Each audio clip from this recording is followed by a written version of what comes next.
Ia pun dibawa oleh dua orang tersebut yang rupanya ke perusahaan Evil Corp.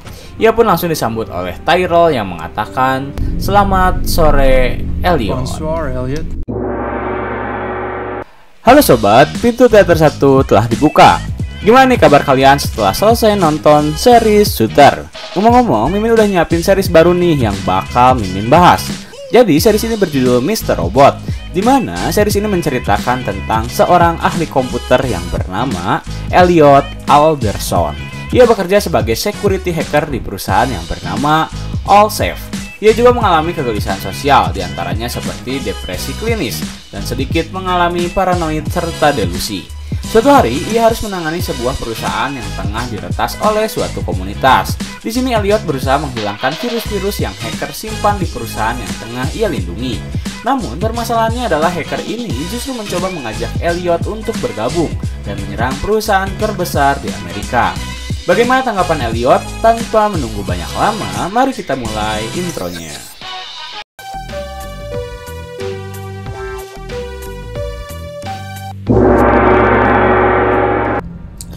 Setelah disambut oleh Tyrell, Elliot langsung dikelilingi oleh 11 pengacara sekaligus yang Tyrell sewa untuk melindungi dirinya.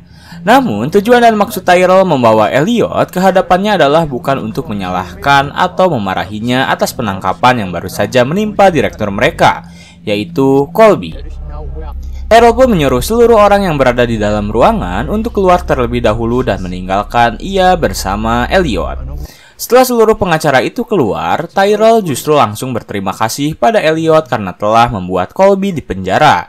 Rupanya Tyrell memang menginginkan hal tersebut terjadi, karena sekarang ia berhasil menduduki jabatan Direktur Teknologi sementara yang tak akan lama menjadi permanen. Ia pun langsung menjelaskan maksud dan tujuannya membawa Elliot ke Evil Corp, yaitu menawarkan dirinya untuk bergabung bersama mereka dengan jabatan yang bukan main-main Tyrell berikan pada Elliot, yaitu Ketua Keamanan Cyber Evil Corp.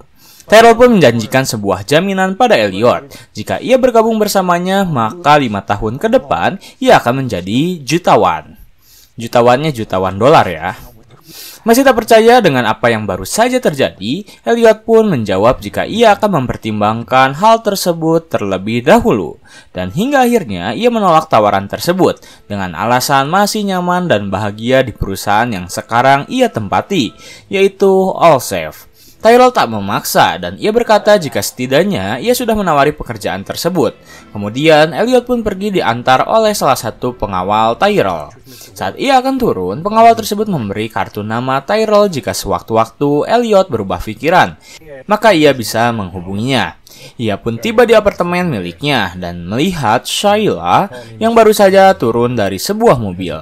Di sana ia terlihat sedang ditarik-tarik oleh seorang pria. Namun, Shayla menolak hal tersebut dan pria itu membiarkan Shayla bersama Elliot.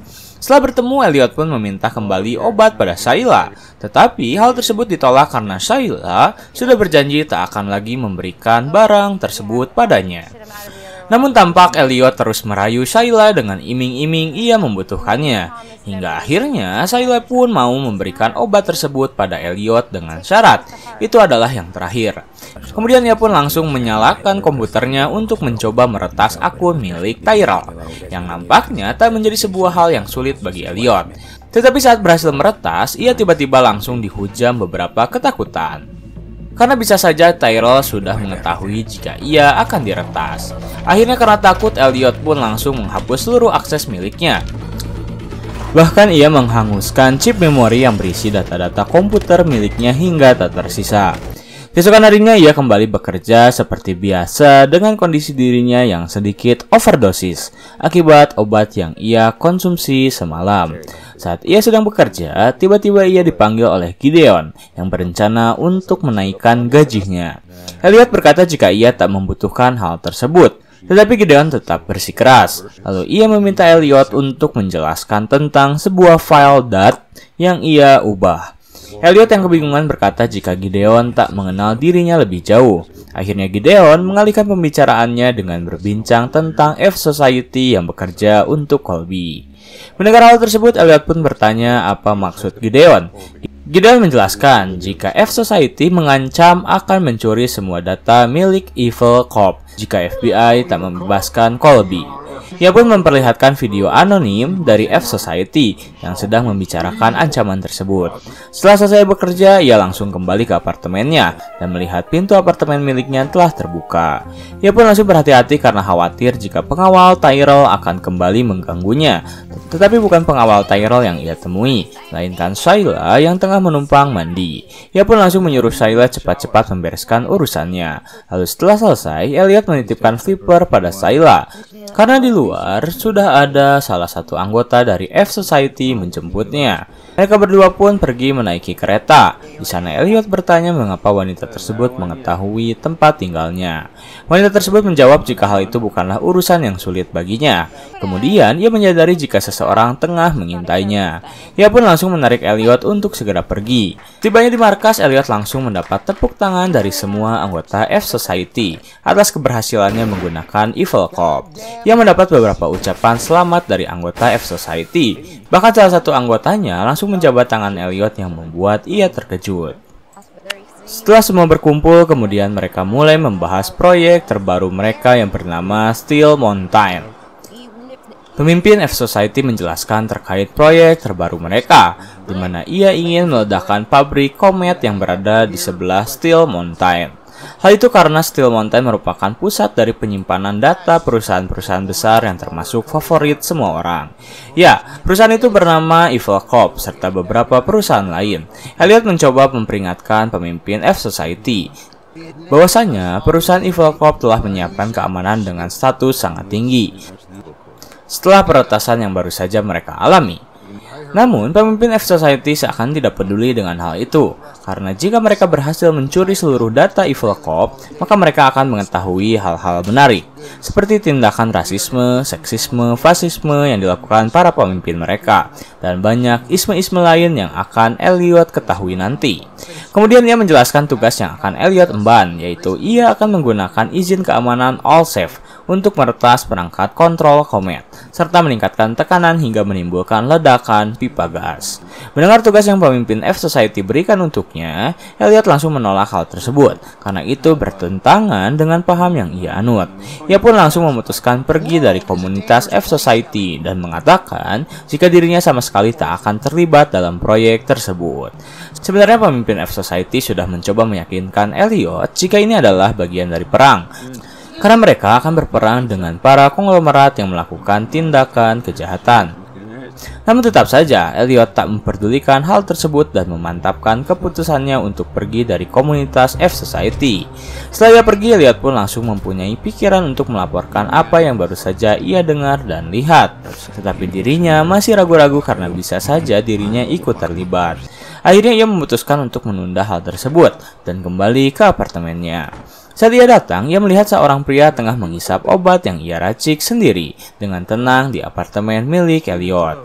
Ia mengatakan jika Shayla tengah berada di bak kamar mandi dan sebentar lagi akan keluar. Ia pun menyuruh Elliot untuk duduk terlebih dahulu dan berbicara dengannya. Lelaki tersebut langsung memperkenalkan dirinya yang bernama Fernando Vera. Tentu saja, Elliot sudah mengetahui hal tersebut karena ia merupakan pemasok dari Shayla yang barangnya ia beli dari Shayla. Elliot berpikir jika Fernando merupakan salah satu manusia terburuk yang pernah ia retas karena memiliki password yang aneh serta perilaku tak normal. Elliot mengetahui jika Fernando menghabiskan banyak uangnya untuk pornografi dan webcam. Selain itu, Fernando pun melakukan semua transaksi narkobanya lewat email, instant messaging, dan Twitter. Ia heran karena Fernando belum sama sekali tertangkap oleh pihak kepolisian setelah dirinya bertransaksi di sosial media. Bahkan Elliot sudah mempunyai rencana untuk melaporkan Fernando Vela pada polisi. Tetapi ia masih memikirkan jika Fernando merupakan pemasok Shayla yang dimana ia juga membutuhkan barang tersebut. Dan hal itu tak bisa ia lakukan. Lalu Fernando mengatakan jika ia telah mengurus Shayla dengan baik dan menenangkan Elliot yang terlihat khawatir padanya. Fernando pun sudah menganggap Elliot sebagai temannya karena ia tahu jika Elliot merupakan pemakai, sama seperti dirinya. Fernando berkata jika dirinya adalah salah satu pengedar narkoba di kota ini, termasuk Suboxone yang sering Elliot pakai. dan ia mengancam Elliot jika Sayla adalah miliknya. Kemudian ia pun pergi dari apartemen milik Elliot. Setelah pergi, Elliot buru-buru membuka kunci kamar mandinya dan ia menemukan Sayla terbaring di bak mandi. Ia pun langsung berusaha membangunkan Sayla yang tak sadarkan diri. Bahkan Sayla pun tak ingat mengapa ia berada di sana. Sayla berkata jika dirinya memang bertemu dengan Fernando karena ia membutuhkan pil yang Elliot minta. Kemudian mereka mengisap bersama-sama dan lalu ia tak sadarkan diri. Setelah apa yang Fernando lakukan pada Sayla, Elliot langsung menyuruh Sayla untuk tak lagi membeli barang pada Fernando dan memilih untuk mencari pemasok lain. Namun, Sayla menolak karena Fernando telah memberi dirinya untung yang sangat besar. Terlebih, hanya Fernando satu-satunya yang menjual Suboxone. Akhirnya Elliot pun memutuskan untuk melaporkan Fernando pada polisi dengan alasan menjauhkannya dari Sayla, serta ingin membuat dirinya berhenti kecanduan. Ia pun kembali menggali informasi-informasi Fernando yang berhasil ia retas dan langsung melaporkannya. Keesokan harinya ia sudah menemukan Fernando tertangkap oleh pihak kepolisian beserta beberapa temannya. Kemudian scene berpindah pada Angela yang tengah bersama Ollie, di mana Ollie masih mencoba untuk menghubungi Elliot agar bisa memperbaiki hubungan keduanya. Namun yang Ollie dapatkan hanyalah virus serta komputernya yang semakin melambat ketika dirinya mencoba menghubungi Elliot. Lalu tiba-tiba ia mendapat email dari selingkuhannya yaitu Stella B yang mengirimkan foto dirinya untuk menggoda Ollie agar mau menghampirinya. Ia pun buru-buru membalas email tersebut dan langsung menghapusnya agar Angela tak mengetahui itu.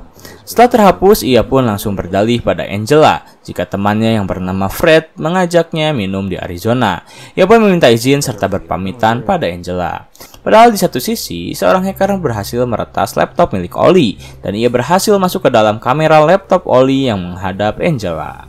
Kemudian hacker tersebut mengirim pesan berbahasa Cina yang berarti kita berhasil masuk. Setelah apa yang ia alami, Elliot merasa jika dirinya memang benar-benar membutuhkan F-Society. Ia pun memutuskan menghampiri pemimpinnya dan berkata jika ia ingin kembali bergabung. Pemimpin F-Society menjawab jika urusan antara ia dengan Elliot telah selesai dan Elliot memutuskan untuk pergi dari komunitas tersebut. Elliot beralasan ia mempunyai rencana yang nyata. Sebelum ia kembali menjelaskan, pemimpin F-Society memotong pembicaraannya dengan berkata, jika kau ingin kembali, ada kompromi yang harus dilakukan, yaitu utang. Karena ia merasa jika Elliot harus membayar hal itu setelah dirinya dengan mudahnya pergi. Namun hutang yang ia inginkan bukanlah uang, melainkan ia ingin mendengar cerita dari Elliot tentang kematian ayahnya. Akhirnya ia pun bercerita jika ayahnya adalah sahabat baginya. Bahkan Elliot sering berbicara dengan ayahnya. Ia menjelaskan jika ayahnya tewas akibat penyakit leukemia yang ia derita. Ia juga bercerita jika ayahnya merupakan salah satu teknisi komputer di perusahaan Evil Corp. Suatu waktu, ayahnya meminta Elliot untuk tak menceritakan penyakit yang ia derita pada ibunya. Namun Elliot justru membicarakan hal tersebut, yang membuat ayah Elliot sangat marah. Hingga akhirnya ayahnya tak mau berbicara dengan Elliot, meskipun dirinya sudah berada di akhir hayat. Setelah mendengar cerita Elliot, pemimpin F-Society pun ikut berduka cita dan ia berkata jika dirinya sangat mengetahui bagaimana kehilangan orang tua. Lalu ia bertanya, kau pernah terpikir bahwa dia benar? Elliot bingung. Lalu ia kembali menjelaskan bagaimana jika apa yang ayah Elliot lakukan adalah benar. Setelah apa yang Elliot lakukan yaitu mengkhianati kepercayaannya. Kemudian tiba-tiba saja ia mendorong Elliot hingga jatuh ke bawah sembari berkata, kau melanggar perjanjian suci yang telah kau buat. Dan lalu pemimpin F-Society itu pun pergi bersambung. Gimana nih, seru nggak series Mr. Robot ini? Lanjut apa enggak ya? Coba komen di kolom komentar. Oke, segitu dulu dari Mimin. Pintu teater 1 telah ditutup dan salam untuk keluarga di rumah.